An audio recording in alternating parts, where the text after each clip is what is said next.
We don't really know the causes, but we don't know to what extent it's genetic versus environmental. But we do know that when you can get an early diagnosis and you can intervene and provide support, you can actually prolong the progression of the condition.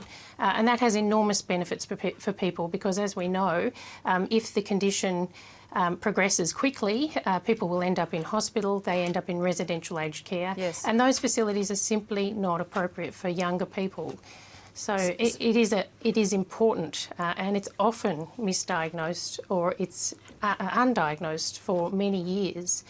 We know it's certainly in the younger onset group because it's not recognised that people get dementia at a younger age. So if someone younger than 65 might be experiencing something, can you tell us the symptoms or the effects that they might be having that could lead them to go and see their doctor to see if this is the diagnosis they have?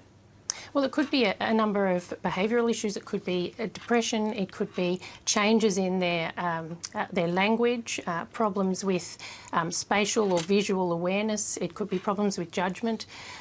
There is a 10-point checklist on our website, which is fightdementia.org.au. There is a helpline as well that people can access, 1800 100 500, if they're concerned about symptoms or someone in their family may be experiencing symptoms. You know, so there is a set of symptoms, but I guess the issue here, Virginia, that makes it complex is that there are a range of dementias that impact on younger people, and often, you know, it's the stage of progression of the condition that determines the range of symptoms. So it's complex. It sounds like it is complex, but staying in your home environment at least is a first early step to, as you say, prolonging the progression, which is, at this stage, that's all we can do, just prolong the progression?